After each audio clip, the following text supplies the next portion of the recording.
Marcus Chen hadn't worn shoes this cheap in 15 years. The soles were already peeling, bought from a clearance rack for $12, and they pinched his feet in ways his custom Italian leather never had. His clothes smelled like thrift store mothballs mixed with something he couldn't identify. Probably desperation. He caught his reflection in a coffee shop window and barely recognized himself. Dirt smudged across his cheek.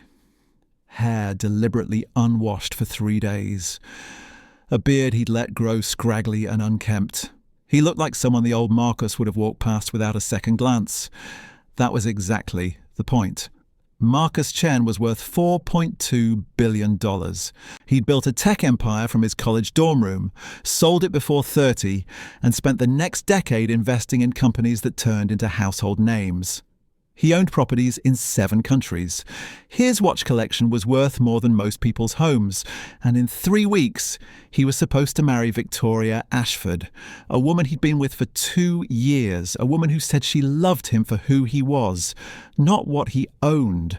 But Marcus had learned something in his 38 years of life. People lie, especially when billions of dollars are involved. His father had taught him that lesson the hard way. Before the money, before the success, Marcus's dad had been a simple contractor who won the lottery. $18 million overnight. Within 6 months, every relative they'd never heard from suddenly appeared. Friends became enemies, fighting over loans. His father's brother sued him. His mother's sister stopped speaking to them. And the woman his father had been dating for 5 years. She left him for someone richer the moment she realized 18 million wasn't enough to sustain her lifestyle forever. His father died, bitter and alone, convinced that genuine human connection was impossible once money entered the equation. Marcus had promised himself he'd be different, smarter, more careful, which is why he was currently standing outside his own engagement party, dressed like he'd been sleeping in subway stations, about to test the woman he planned to spend his life with. The party was at the Ashford family estate, naturally. Victoria's parents had insisted on hosting, had insisted on inviting 300 of their closest friends, had insisted on ice sculptures and a 12-piece orchestra and champagne that cost more per bottle than Marcus's current outfit cost entirely. He told Victoria he'd be running late due to a business emergency in Singapore. She'd been understanding, like always. Told him not to worry, told him she'd handle the guests, told him she loved him. Those words felt hollow now, standing outside the estate gates, watching luxury cars arrive one after another. Marcus had hired someone for this. Not a private investigator, those were too obvious.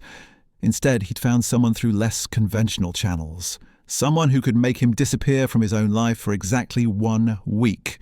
New identity, new backstory, complete digital scrubbing. As far as the world knew, Marcus Chen was in Singapore. His social media showed carefully timed posts.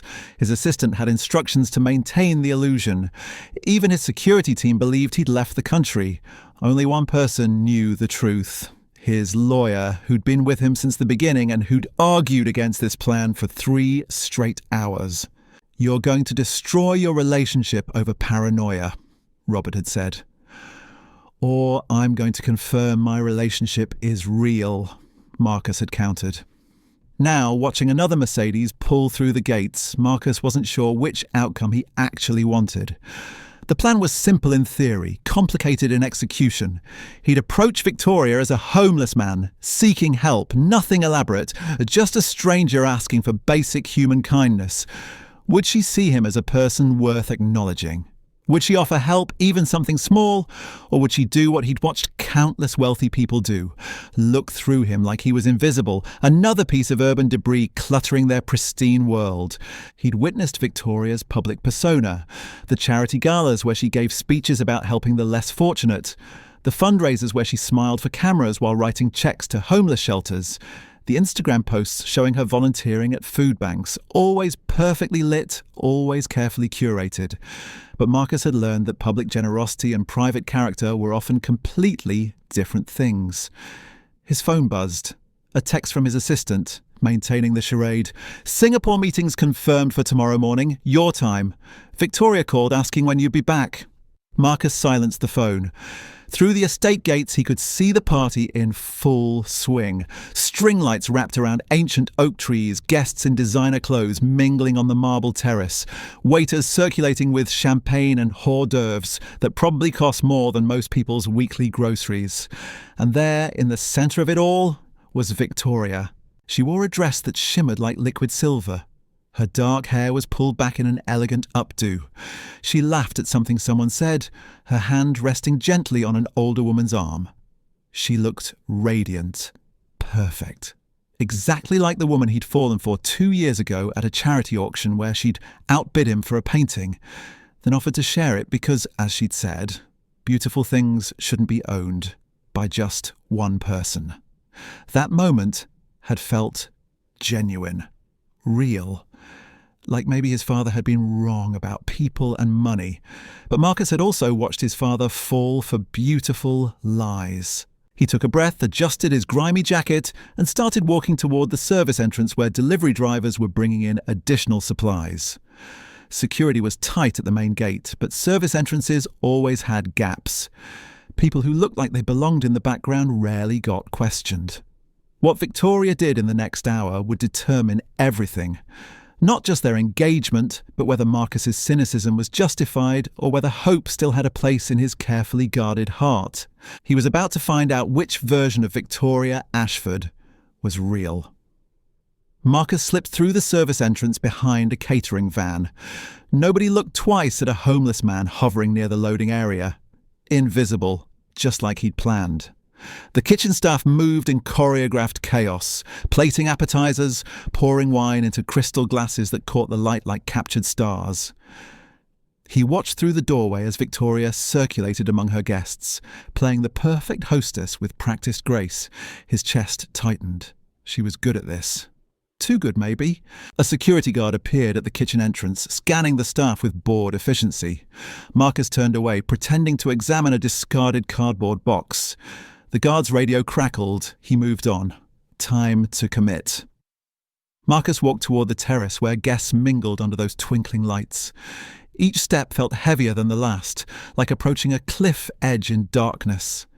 His threadbare clothes drew immediate attention. Conversations faltered. Eyes tracked him with the mix of discomfort and distaste reserved for things that didn't belong. He'd felt invisible moments ago. Now he was hypervisible in exactly the wrong way. Victoria stood near the fountain, laughing with 3 women Marcus recognized from society pages. Old money, the kind that came with ancestor portraits and trust funds that predated the stock market. Marcus approached slowly, his heart hammered against his ribs. 10 feet away. Victoria hadn't noticed him yet. 5 feet. One of the women saw him, her expression shifting from pleasant to alarmed. "Victoria," the woman said, her voice tight. "There's someone—" Victoria turned. For one infinite second, Marcus thought she'd recognize him. Some flicker of knowing would cross her face, despite the disguise, despite everything. Their eyes met. Nothing, not even a spark of recognition. Just the polite confusion of a wealthy woman confronted with poverty at her garden party. "Can I help you?" Victoria asked. Her tone wasn't cruel, just careful. The voice of someone addressing an unexpected situation with practiced diplomacy. Marcus swallowed hard. This was it. "I'm sorry to bother you, ma'am." His voice came out rougher than intended. "I haven't eaten in 2 days. I saw the party and thought maybe there'd be some food you weren't using. Just scraps, whatever you can spare." The women around Victoria exchanged glances. One of them took a small step backward. Victoria's expression didn't change. She studied him for a long moment, and Marcus felt utterly exposed, despite being completely disguised. Could she see through him? Did some part of her recognize the man she'd agreed to marry? "How did you get in here?" she asked. Not hostile, just factual, trying to understand the situation. "Service entrance," Marcus admitted. "Security didn't notice. I'm sorry, I shouldn't have come onto your property. I just thought—" "Wait here," Victoria interrupted. She turned to one of the women beside her. "Excuse me for just a moment." She walked toward the house, her silver dress catching the light with each step. The women she'd left behind stared at Marcus like he might suddenly lunge at them. "You should leave," one of them whispered urgently, "before she calls the police." Marcus's stomach dropped. Was that where this was heading? Victoria summoning security to remove him, having him arrested for trespassing while her guests watched the spectacle? But she'd said, wait. She'd told him to stay put. He waited. Minutes stretched like hours. The party continued around him, but Marcus existed in a bubble of discomfort. Guests gave him wide berth. Conversations happened in lowered voices. Someone's phone came out, probably filming this unexpected entertainment. Then Victoria emerged from the house carrying a large paper bag. She walked directly to Marcus, her heels clicking against stone with purposeful rhythm. She handed him the bag. It was heavy, substantial. "There are sandwiches in here," she said quietly. "Some fruit, bottled water. It's not much, but it should help." Marcus looked down at the bag, then up at her face. She met his eyes without flinching, without the performative pity he'd seen from so many wealthy people doing charity for cameras. This was different, private, real. "Thank you," he managed. Victoria nodded, then she reached into a small clutch she carried and pulled out several folded bills. She pressed them into his palm, her fingers warm against his cold skin.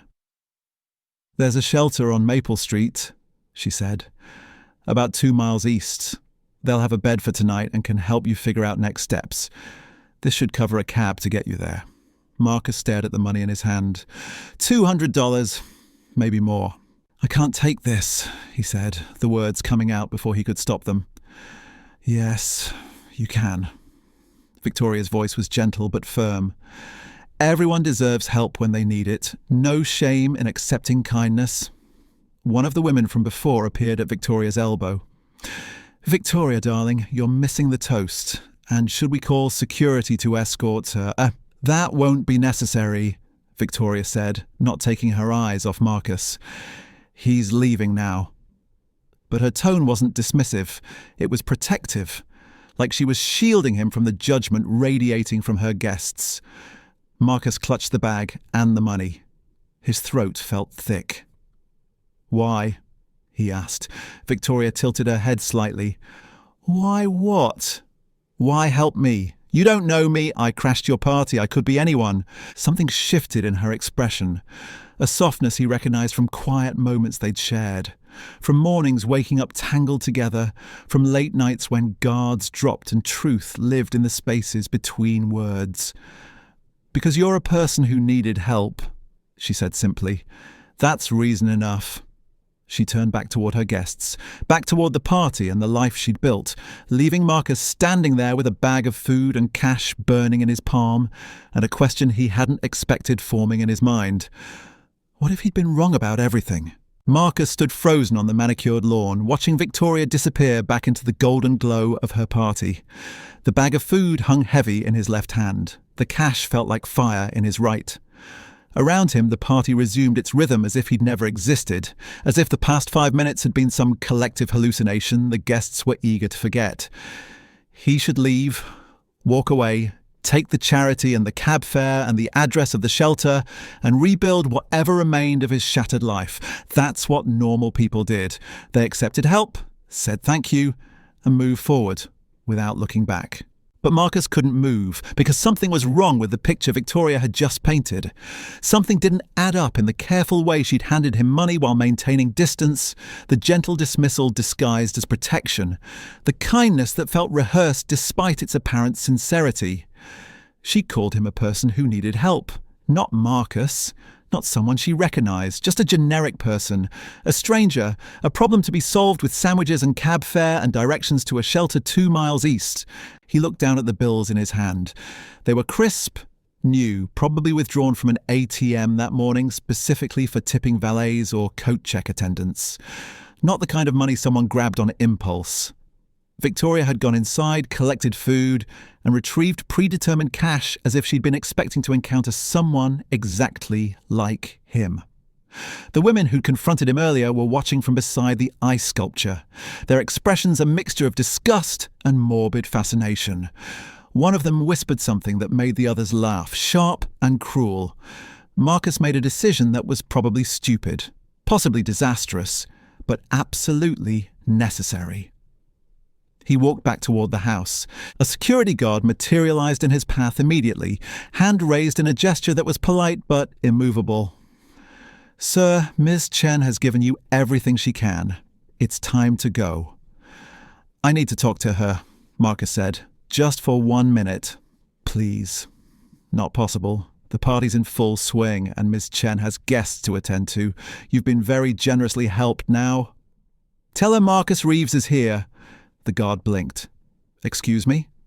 "My name, Marcus Reeves. Tell her that name and see if she still wants me gone." Something flickered across the guard's face, uncertainty replacing the professional detachment. He spoke quietly into a radio clipped to his shoulder, his eyes never leaving Marcus. 30 seconds passed. The guard's expression shifted from skeptical to confused to something resembling concern. "She'll see you," he said finally. "But just for a minute, and I'm staying close."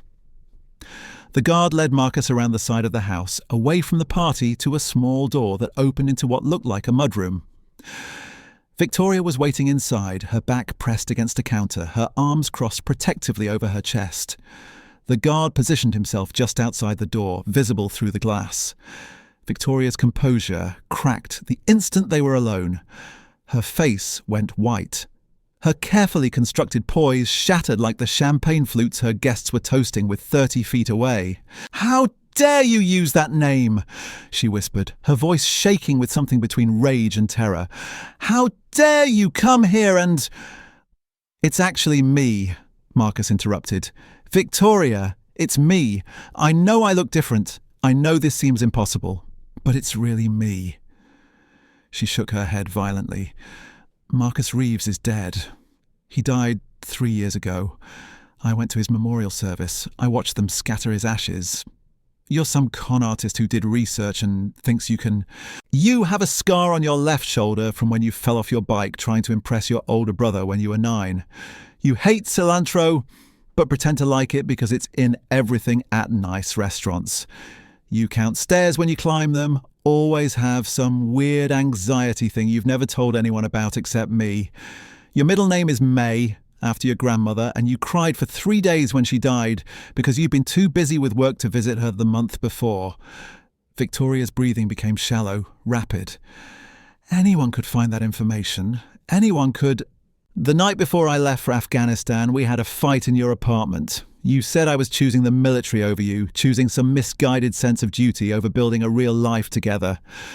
I said you were choosing your career over everything else, that you cared more about climbing the corporate ladder than about us. We both said things we didn't mean, and I left without saying I loved you, even though I did, even though I always did."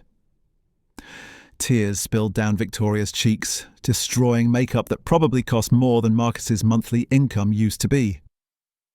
"They said you were dead. The official report said you were killed in action. They gave me a flag and a medal and a letter signed by your commanding officer. I was captured," Marcus said quietly, "held for 2 years. By the time I escaped and made it back, I was someone else.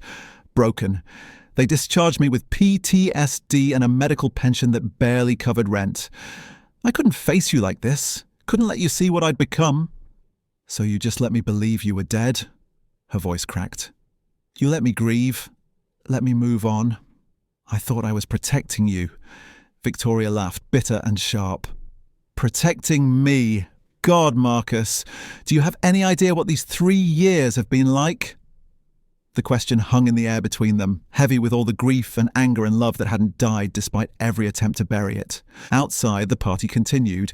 Inside, 2 people who'd once known each other completely stood as strangers, separated by time and trauma and choices that couldn't be unmade. "I shouldn't have come," Marcus said finally. Victoria wiped her eyes, smearing mascara across her perfect cheekbones. "No, you shouldn't have." But she didn't ask him to leave, and Marcus realized that some stories don't end where you think they will. Some just pause, waiting for someone brave enough to write the next chapter. Marcus watched Victoria's carefully constructed world crack open, saw the woman he'd loved emerge from behind 3 years of protective armour. Her silver dress seemed dimmer now, less perfect. Her tears had carved tracks through foundation that probably cost more than his entire outfit. "I got engaged 2 months ago," she said suddenly, her voice hollow. "To someone my parents approved of, someone safe, someone who'd never leave me by dying in some foreign desert." The words hit harder than any physical blow Marcus had endured during captivity. "I saw," he admitted. "That's why I came tonight. I needed to know if you'd become someone who could walk past suffering without seeing it, someone who'd forgotten what it meant to care about people instead of appearances." Victoria looked at him, really looked at him, seeing past the disguise for the first time. "And what did you find?" "Someone who gave a homeless stranger food and money and directions without hesitation. Someone who protected him from her guests' judgment. Someone who's still the person I fell in love with, even if everything else has changed." She closed her eyes. Fresh tears escaped anyway. "I don't know if I can forgive you for letting me believe you were dead. I know. I don't know if we can ever go back to what we were." "I know that too." Victoria opened her eyes. Outside, her fiancé was probably wondering where she'd gone. Her guests were probably gossiping. Her perfect party was continuing without her, just like her perfect life had continued without Marcus. "But maybe," she said softly, "we could start with something smaller than forgiveness. Maybe we could start with the truth. All of it. Everything that happened to you. Everything that happened to me. No more pretending, no more tests, no more hiding behind what we think we should be." Marcus looked down at the money still clutched in his hand, the charity that had revealed everything he needed to know. Not about Victoria's character, but about his own capacity for hope, despite overwhelming evidence that the world would always disappoint. "I'd like that," he said. Victoria pushed off from the counter, closing the distance between them. She didn't hug him, didn't touch him, just stood close enough that he could smell her perfume mixed with champagne and tears. "This doesn't fix anything," she warned. "This doesn't erase 3 years, doesn't cancel my engagement or solve your problems or magically restore what we lost. I know. But it's a start." Through the window, the party glittered like something from a dream Marcus used to have before war taught him that some things, once broken, never quite fit back together the same way. But maybe that was okay. Maybe broken things, reassembled with honesty instead of pretense, became something stronger than they'd been before.